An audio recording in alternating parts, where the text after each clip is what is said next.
All right, these are this is Mr. Swanson back here again. These are the force, work, and power calculations number 6. Now, number 6 is kind of a fun one because it's asking you to figure out RPM. So you got to do a little thinking in this one, and I'll lead you through that. All right, we need to go about things like we did before, and to start with, we have to find the distance it was lifted. That is the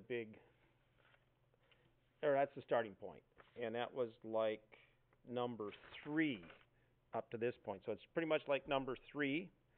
So the first step you need to do is from the power equals work divided by time, you find the work.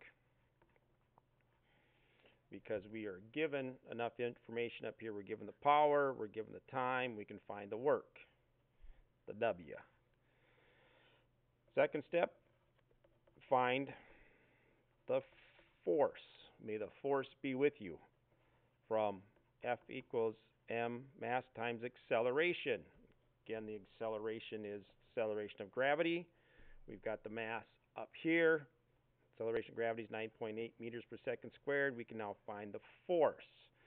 Step number 3, from our information and the work equals force times distance equation, you can figure out what the distance is, what the D should be. We know force from step 2, we found work in step 1, and the distance you come up with should be 1.2 meters or 120 centimeters.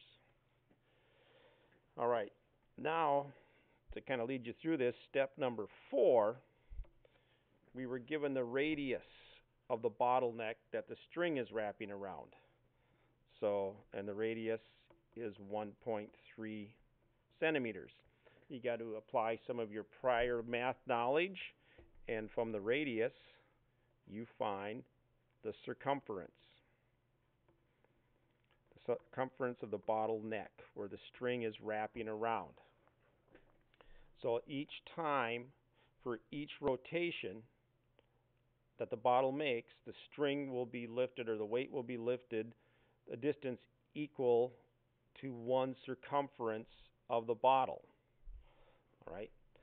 So each rotation will move the weight the distance you figure out for here, which should be 8.168 centimeters. If I did that math right, you can check me out. If I did or not, let me know.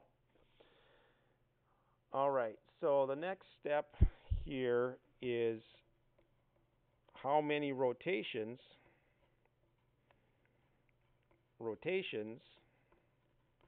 does it take to make it move 120 centimeters?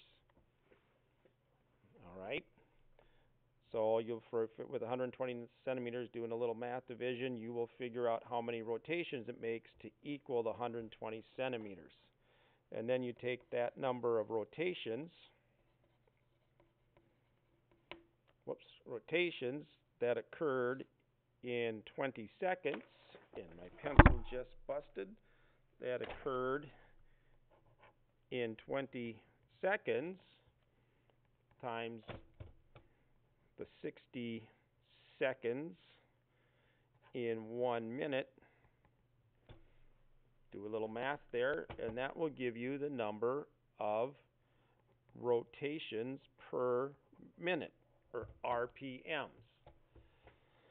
So basically, you're just multiplying the number of rotations there times 3, and the answer you should end up with is 44.1 RPMs would be your final answer. So yes, this was a little fun and thinking, but remember, math is the language of science.